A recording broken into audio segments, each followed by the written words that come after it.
عندك مشكلة ومش عارف تحلها، عندك مشاكل مع الآخرين وعلاقات مضطربة بشكل متكرر ومستمر، عاني من ألم نفسي ووجع ومش عارف تخرج منه ازاي، لازم تسمع الفيديو ده للنهاية. أهلا وسهلا بكم، معاكم الدكتورة هند عزت.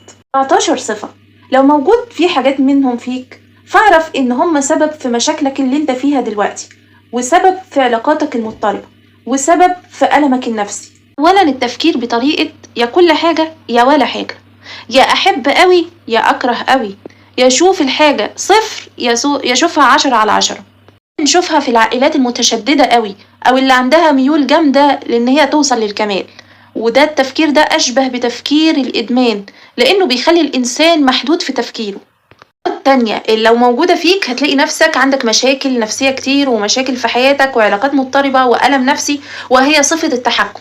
يعني ايه التحكم؟ يعني تبقى عايز تسيطر على الأمور، يعني يبقى عندك مقاومة كده ان انت لازم تعمل الحاجة الفلانية، مقاومة للحياة، عندك اعتقاد ان انت لازم تتمسك بفكرة معينة.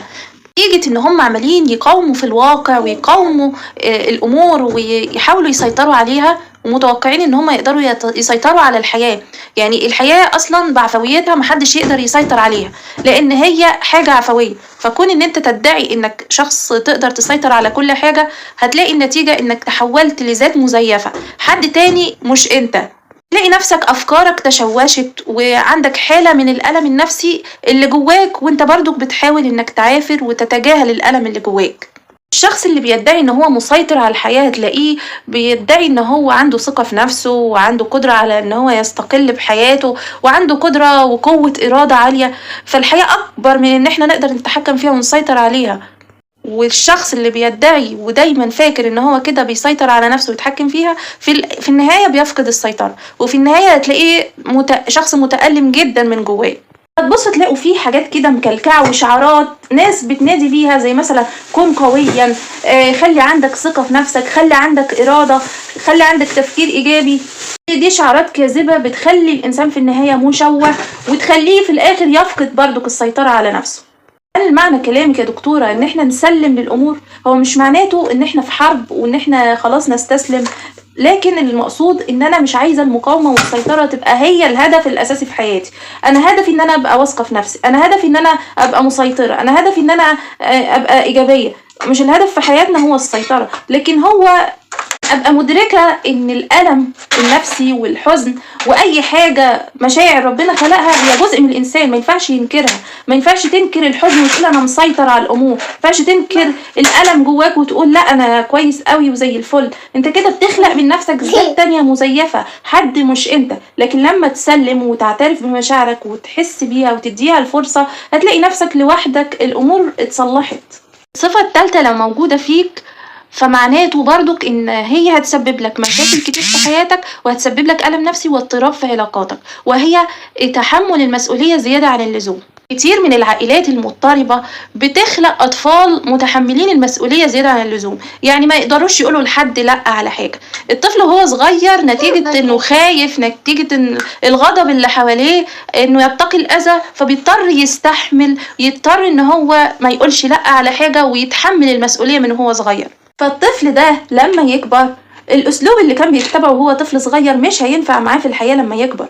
هتلاقيه بيقول نعم وحاضر لكل حد، فده هيأذيه هو نفسيا. الصفة الثالثة أو العلامة الثالثة لو موجودة فيك هتسبب لك برضك مشاكل نفسية وأذى نفسي وعلاقات مضطربة، وهي تجاهل احتياجاتك. تقول لنفسك أنا مش مهم ارتاح، المهم اللي حواليا يرتاحوا. تيجي الست تقول أنا مش مهم والمهم ولادي، وتفضل تضحي بنفسها طول العمر، وفي النهاية تكتشف إن كانت تضحيتها دي على حساب صحتها وما كانتش متقدرة ولا كان حد دلوقتي بيسعفها، نتيجة إن هي تجاهلت احتياجاتها ودلوقتي بتعيش دور الضحية. الصفة الخامسة وهو تحمل السلوك غير الملائم. هتلاقي الناس اللي اتربوا في عائلات مضطربة عودوهم على ان هم ما يعرفوش ايه هو المناسب والملائم وغير الملائم. تلاقي الشخص لما يكبر بيستحمل اي اذى من الاخرين لانه شايف ان هو ما يقدرش يقول لا على الحاجة دي، بس ده بيبقى معرض جدا انه يدخل في علاقات مؤذية، لان اللي حواليه هيتمادوا في اخطائهم ويعملوا الحاجات المؤذية دي، وهو برضك مش هيقدر يعترض، مش هيقدر يقول لا. هتلاقي اللي حواليه بيستغلوه بشكل سيء جدا. الصفة السادسة وهو الخوف من الترك. لو انت بتخاف انه اي حد يسيبك او يتركك وانت في علاقة معاه، فاعرف ان انت عندك مشكلة ولازم تشتغل على نفسك كويس. بيحصل كتير لما الطفل يكون عايش مع أسرة وطول الوقت عمالة تهدده ان هي هتسيبه. لو طفل عايش مع أسرة مش بتلبي احتياجاته من الحب والأمان، فتلاقيه لما يكبر عنده مشاكل في علاقاته وبيخاف ان الناس تسيبه وتمشي. الصفة رقم 8 إن يكون عندك صعوبة في التعامل مع المشاكل، يعني لما تحصل مشكلة تلاقي نفسك بتهرب منها، شخص مراوغ مع أي حاجة بتحصل. أنا مش عايز مشاكل، أنا مش عايز وجع دماغ.